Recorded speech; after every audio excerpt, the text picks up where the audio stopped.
qui va nous rappeler la première loi que nous avons dégagée de cette introduction.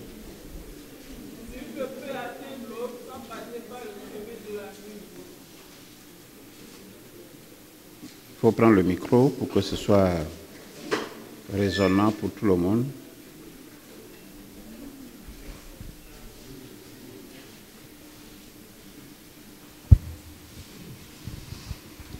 Nul ne peut atteindre l'aube sans passer par le chemin de la nuit. Tout le monde se rappelle? Bien. Est-ce que vous avez le sentiment que les discours que vous avez entendus ont tenu compte de cette loi? Tout ce qu'on a entendu là. Est-ce que ces discours ont tenu compte de cette loi? Très bien. Alors, vous allez retenir ça. Vous allez faire un exercice chez vous. Quand vous rentrez, vous essayez d'interroger 3, 4, 5 personnes au sujet de la mort. Donc, vous revenez très prochainement avec cet exercice. Et vous verrez si dans le discours que ces gens-là vont vous tenir, s'ils tiennent compte de ce que nous appelons « nul ne peut atteindre l'aube sans passer par le chemin de la nuit ». Vous m'avez compris comme exercice? Très bien. Alors, deuxième question liée à cela. Quel est le rapport entre cette affirmation et le thème central de notre formation? Nul ne peut atteindre l'aube sans passer par le chemin de la nuit. Notre thème central de la formation, c'est quoi? Qui peut nous rappeler ça?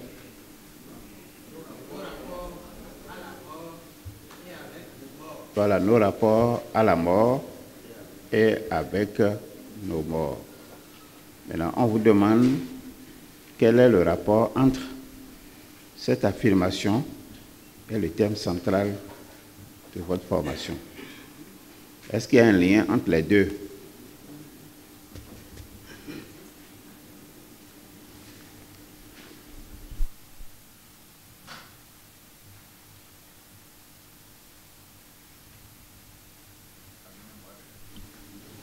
Le projecteur.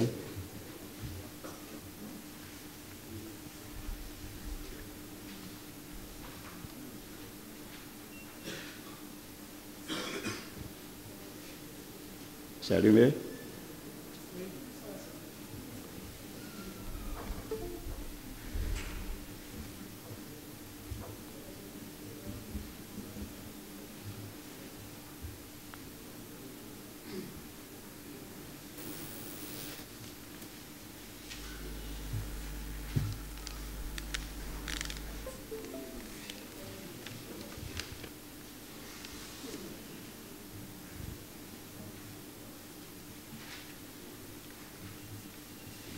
Bien, nous allons essayer de procéder à un petit éclairage. Nul ne peut atteindre l'aube sans passer par le chemin de la nuit.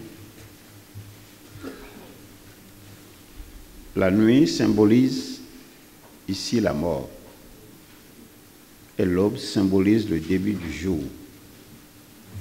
Si vous ne tenez pas compte de cette loi, vous ne comprendrez rien au phénomène de la mort.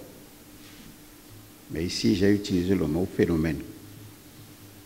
J'ai utilisé le mot phénomène et non le mot événement parce que dans le phénomène, il y a une récurrence en termes de fréquence, alors que dans l'événement, la fréquence peut ne pas s'observer ou elle s'observe très peu. Donc, je peux dire, bon, j'ai été frappé par un événement. J'ai été frappé par le phénomène que vous connaissez. Et dès qu'on parle de phénomène, c'est qu'il y a une récurrence et une fréquence assez déterminée. Et pour expliquer la fréquence, ou pour expliquer cette récurrence, ce phénomène, je remarque qu'à l'échelle des organismes, la mort peut être vue comme la fin de la vie par opposition à la naissance, ou comme l'absence de vie. Et dans le premier cas, le fait que le cœur puisse s'arrêter de battre pendant un moment avant d'être réanimé pose la question de la limite ou de la transition entre la vie et la mort. Autrement, vous êtes là, quelqu'un pique une crise et vous essayez de le réanimer et l'intéressé revient à la vie. Alors, si on suppose que la mort est vue comme la fin de la vie, par opposition à la naissance, alors il y a une limite. Pourquoi alors, quand quelqu'un fait une crise devant vous et vous le réanimez, l'intéressé revient à la vie? Alors, face à cette question, l'Organisation mondiale de la santé animale considère que la mort, considère la mort comme la disparition irréversible de l'activité cérébrale mise en évidence par la perte des réflexes du tronc cérébral. Donc l'OMS a mis l'accent sur le cerveau. Pour dire si l'activité s'arrête, c'est qu'on peut parler de la mort. Elle adopte ainsi une définition de la mort en tant que mort cérébrale, par distinction avec un simple arrêt cardio-circulatoire, état qualifié de mort clinique. À une échelle biologique plus historique et spatio-temporelle plus large, si l'individu disparaît en tant qu'entité unique au moment de la mort, une partie de son patrimoine génétique persiste dans sa descendance, si elle existe. Et la vie de l'espèce et des écosystèmes dans lesquels elle s'intègre se perpétue tout en évoluant. Donc, si je m'en tiens à cette définition, il n'y a que parfois des gens sont morts. On a supposé, on les a enterrés. Mais on a besoin quand même de déterminer le lien qui est entre ces morts et même des vivants. Et on procède par ce qu'ils appellent les tests d'ADN. Vous connaissez ça, non? Et quand on fait les tests d'ADN, si le défunt, celui qu'on a déterré, a des liens forcément avec le vivant, on arrive donc à prouver ça. Alors il se pose un problème de patrimoine génétique. Et ce patrimoine génétique est suffisamment persistant dans la descendance. Donc si votre père il est décédé il y a quelques années, et qu'à un moment donné, vous doutez même de ce que ce n'est pas lui qui vous a mis au monde, ou bien vous voulez prouver que vous êtes vraiment son enfant vrai, et qu'on demande à faire un test d'ADN, s'il y a des reliques, on peut toujours procéder ainsi. Maintenant, j'en viens toujours à cette question de phénomène, pour constater que l'humanité est culturellement confrontée au phénomène de la mort depuis plus de 300 000 ans. Le nombre d'individus vivants aujourd'hui sur la Terre augmente de plus en plus vite, et ces vivants sont des futurs morts. Donc, vous et moi, nous sommes les futurs morts. Avec le développement exponentiel de la démographie depuis environ 4 siècles, la population vivante actuellement sur la Terre est estimée à 7 milliards de terriens. C'est les 7 milliards de personnes qui doivent décéder au plus tard en 2150, soit 15 ans plus 50 ans. Donc si dans cette salle, il y en a qui n'est pas encore et 75 ans, moi je leur donne encore 50 ans en plus. Et on verra s'ils seront vivants en 2150. Et voilà que quelqu'un a dit, quand on meurt, on ne reviendra plus dire ce qu'on a vu de l'autre côté. Et il ne s'est pas posé la question lui-même de savoir si ce qu'il dit est vrai, ou alors s'il ne comporte pas des illusions ou des limites connues dans le passé. Et je me contenterai peut-être de vous présenter les jours à venir des gens qui sont nés et qui ont été capables de dire où ils étaient et dans quelle vie ils ont vécu antérieurement. Et on les a conduits sur les lieux et ils ont reconnu les personnes avec qui ils ont vécu. Et ils ont vécu les lieux avec précision et ils ont annoncé que dans telle chambre, ou dans telle maison, vous verrez ceci, vous verrez ça, vous verrez ça. Et quand on les a conduits là-bas, c'est tout ça qui a existé. Donc ça pose la limite de la science. Alors l'autre question qui reste posée, c'est si l'islam revendique aujourd'hui la question de la mort, on dit la mort en l'islam ou la mort en Christ. Bon, finalement, est-ce que ça conteste que l'Afrique reste le berceau de l'humanité? Si ça ne conteste pas, et que historiquement, même tous les géographes, tous les politologues, tout le monde est d'accord que l'Afrique est le berceau de l'humanité, ça veut dire que l'homme est né où la vie humaine est apparue en Afrique pour la première fois. Et si je fais le prolongement de ma réflexion dans le sens de la religion, je vais me demander, mais si Dieu doit avoir parlé, à qui il doit parler d'abord? Est-ce que c'est à nous les Africains, ou bien il ira parler aux Européens qui sont venus après nous? Ou bien il ira parler aux Américains qui sont venus après nous? Alors, si tant est que Dieu nous a parlé avant, et que Dieu nous a vraiment parlé, ça veut dire que les seules personnes qui doivent détenir la parole de Dieu, c'est encore nous. C'est vrai ou c'est faux? Oui, tout au moins ça. Ça, on peut, au moins mathématiquement, on peut l'affirmer. Alors, si Dieu a dit, voilà comment la mort se présente, donc les personnes, en fait, qui sont agréées à pouvoir répéter mécaniquement la parole de Dieu, ne serait-ce que par rapport à ça, c'est qui? C'est les Français, les Européens ou les Africains. Donc, nous pouvons revendiquer ça. Si nous sommes la mère de l'humanité, et nous sommes la mère des civilisations, et que nous sommes la mère des sciences, donc il n'y a pas de raison que l'on puisse dire, que quelqu'un puisse venir nous conter notre histoire, l'histoire de notre rapport à la mort et de nos rapports avec les morts. Donc, à ce point de vue, nous pouvons clairement dire qu'il se pose ce que j'appelle des questions éthiques et des questions prospectives nouvelles. Et quand je dis qu'il se pose des questions éthiques, c'est qui va mentir à qui va dire la vérité sur cette question de mort et de vie. Et c'est là donc que je remarque dans la préparation de ma conférence que c'est des questions qui sont posées aujourd'hui à l'humanité. Et ça se pose avec des enjeux psychosociaux, environnementaux importants. Psychologiques, tout simplement parce que l'homme a alimenté son cerveau d'une certaine manière par rapport au rapport qu'il a établi avec ses morts, avec les hommes qui sont les défunts, et par rapport à lui en termes de rapport à la mort. Et c'est un enjeu social parce que personne ne veut perdre un parent. Et plus les gens meurent dans une société, plus la société est appelée à disparaître. Donc c'est un enjeu majeur. Et c'est un enjeu environnemental parce que 7 milliards d'individus qui vont mourir, on va les enterrer où? Ça pose un problème et j'ai essayé de recenser deux. Le problème de crémation des corps. Vous savez, quand les gens meurent, ils disent qu'on n'a qu'à brûler leur corps. Et même quand on va brûler leur corps, il faut consommer le pétrole. Ou si c'est le gaz ou tout ce qu'il faut, il faut consommer ça. Donc ça pose un problème de consommation. Si tous les 7 milliards doivent dire, bon, il faut brûler le corps, il y a un problème de bois de feu. Traditionnellement, c'est comme ça se passait.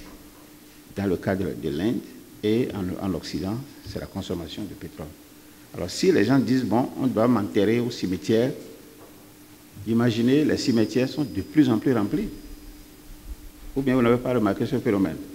Oui, les cimetières se remplissent au fur et à mesure, au point que si on doit enterrer 7 milliards encore, imaginez l'espace que ça va occuper sur notre terre. Et ça, je dis autour de l'an 2150. Donc, ni vous ni moi, on ne sera plus ici pour faire cette conférence. Alors, j'en viens maintenant, nul ne peut atteindre l'aube sans passer par le chemin de la nuit. J'ai déterminé le rapport entre cette affirmation et le thème central. J'avais dit que la nuit symbolise la mort et que l'aube symbolise le début du jour. Vous vous souvenez? Et j'ai essayé de revenir maintenant sur comment il faut comprendre la vie. Comprendre la vie, ou comprendre que la vie c'est un mystère qu'il faut vivre. Donc nous sommes là pour vivre ce mystère. Et il ne faut pas voir la vie comme un problème à résoudre. Or, aujourd'hui, les hommes vivent la vie comme un problème à résoudre. Et chacun sait, quand on se lève le matin, c'est qu'on s'en va pour résoudre des problèmes. Bien qui va me démontrer le contraire. on va commencer à dire, bon, tel enfant, il a demandé combien. Là-bas, je vais payer la facture de la SBE. De l'autre côté, tu es sur le chemin, on va te prendre ton casque qu'il faut payer. Là-bas, on va te demander une pièce. Et peut-être que quelqu'un est malade, il faut aller lui rendre visite. Donc, quand on se lève le matin, on est tout le temps en train de résoudre des problèmes jusqu'au soir. Et même quand vous êtes dans vos services, supposés services ou fonctions, ce n'est que des problèmes que vous résolvez. Si vous êtes dans un commerce et que vous avez mis en place vos produits, vous êtes assis depuis 7 heures jusqu'à 10 heures, personne ne vient, 11 heures, vous commencez à vous poser des questions. Au point que plus personne n'arrive à vivre la vie comme un mystère, mais on vit la vie comme un problème à résoudre. Donc il faut changer tout de suite l'aiguille de votre cerveau. Au lieu d'envoyer l'aiguille vers les problèmes, il faut renvoyer maintenant l'aiguille vers le mystère. Et c'est là que j'ai donné le sens du mystère comme étant, donc le mystère de la vie, comme étant le mystère de tout ce qui est.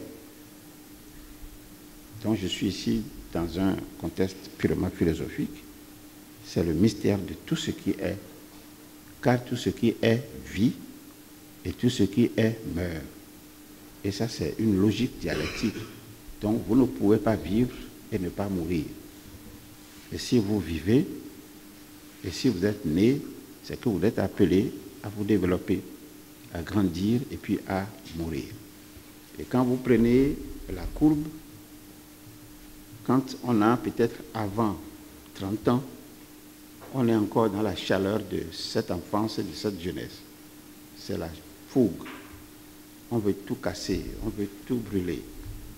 Mais dès que vous finissez les 30 ans et que vous évoluez vers les 50 ans, vers les 60 ans, vous commencez à vous demander, mais qu'est-ce que vous avez fait de votre vie?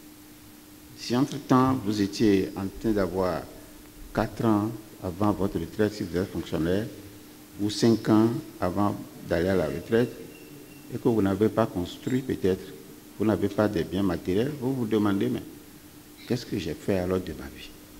Et ça, c'est une question permanente. Alors, si on a compris que plus on s'approche de l'heure fatidique, plus on s'angoisse et on s'inquiète, il faut revenir à la raison et comprendre que la vie sort de la mort et la mort est l'exutoire de la vie. C'est ça le mystère. C'est-à-dire, il n'y a aucune vie qui soit indépendante comme ça de la mort, non. Et la mort consomme la vie. Donc, c'est un peu comme si c'est... oui, l'exutoire, ça va se jeter dedans. C'est comme si la vie va se jeter dans la mort. Et le secret final est donc celui de la mort. Donc, ce qu'il faut enseigner, plutôt dans les établissements, c'est tout ce qui touche à la mort.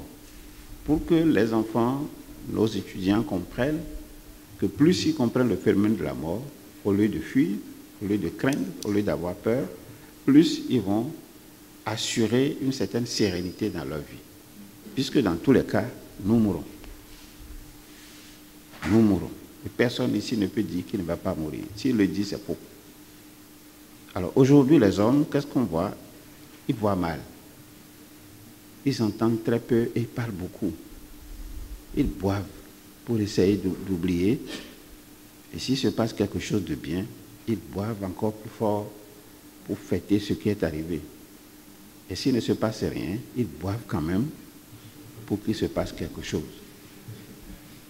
Il n'y a pas de vide plus grand que lorsque quelqu'un entre dans votre vie, la chamboule et s'en va. Et ce quelqu'un, on l'appelle, comment on l'appelle? L'ignorance. C'est comme ça son nom s'appelle. Et quand on regarde dans nos différentes sociétés, la mort est souvent considérée comme un sujet tabou. Est-ce qu'un papa peut appeler ou une maman peut appeler ses enfants, les faire asseoir et leur parler de la mort?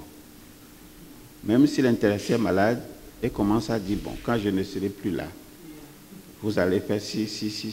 Quand les enfants vont quitter là, ils vont commencer à pleurer. Ou bien vous n'avez pas vécu ça? Les enfants vont dire, mais faut leur mot amen. Si l'adulte commence pas à parler comme ça, c'est que l'heure a sonné. Même si le parent est en pleine forme, il n'a même pas le courage d'appeler les enfants pour en parler. Et même entre collègues, ils ne vont même pas en parler. Ils ne vont même pas en parler. Moi, j'étais surpris, c'est un exemple que je vous donne, que quand nous étions à l'école des inspecteurs, on était 12. Il y a 3 qui sont décédés et nous restons actuellement combien comme anciens inspecteurs là? C'est 9, non? Le type, il est de notre équipe, de notre groupe, et il va créer un groupe qu'il a appelé les 12 apôtres. Et il m'a mis dedans. Si même je m'en tiens au nombre 12 que nous étions, est-ce qu'on est encore 12? Bon, logiquement, il devait mettre combien? Il devait dire les 9 apôtres, non? Parce qu'il tient à montrer que Jésus a eu combien d'apôtres? Il y a un qui a trahi par la suite. Donc, il a mis les 12 apôtres. Et 3 jours après, moi, je suis sorti du groupe. Et il m'a appelé pour comprendre pourquoi. Je dis d'abord la notion d'apôtre, je ne partage pas ça. Ça fait 1, je suis apôtre de personne. 2, si même je considère que je partageais ça, les apôtres, il y a 3 qui sont morts, il y a 9 qui sont vivants. Donc, il fallait mettre tout simplement 9. Bon, lui aussi, il a ri. Et j'ai dit, troisièmement, tout ce que vous êtes en train de dire là, je ne me retrouve pas parce que vous vous posez des questions. Combien on a cotisé pour celui qui est mort là? Vous comprenez bien? Donc, ça veut dire que toi qui as créé le groupe, tu vas mourir quand? Il dit, ah, il ne faut pas me dire ça. Bon. Puisque s'il demande combien on a cotisé pour les autres, c'est combien on va cotiser pour lui après. Donc, c'est un peu ça. Donc, c'est pour dire que c'est un sujet tabou à tous égards, et on ne parle de la mort que quand on en est frappé. C'est quand vous voulez faire part qu'on dit que la collectivité, comment vous dites ça souvent? On ne compte pas la collectivité, non? Ou bien il n'y a plus que ça? On ne dit pas la royauté, hein? On dit la collectivité tant. Les familles suivent après. Et après, on revient au tel et tel. Après, on revient aux enfants maintenant, aux petits-enfants. Et on ajoute, on le regret profond en plus. Voilà. Mais pourquoi vous écrivez ça? Quel regret vous avez devant quelqu'un qui a peut-être 92 ans et qui est décédé? Quel regret vous avez? Il ne va plus mourir. Je vous pose la question. L'intéressé ne va plus mourir. Ça, c'est un autre phénomène. Le second phénomène, tous les noms qu'on aligne là, c'est-à-dire la collectivité temps, la collectivité, au point que parfois, toute une page de A5 là, c'est rempli que des collectivités. Allez demander à celui qui est mort là, est-ce que lui connaît même les collectivités là? Est-ce qu'il les connaît? Mais pourquoi on fait de faux fuyants? Pourquoi? On ne peut pas dire simplement, si c'est un enfant ou deux, on ne peut pas dire tel et tel exprime, je ne sais pas quoi, leur joie de voir leurs parents, tel décédé. Voilà.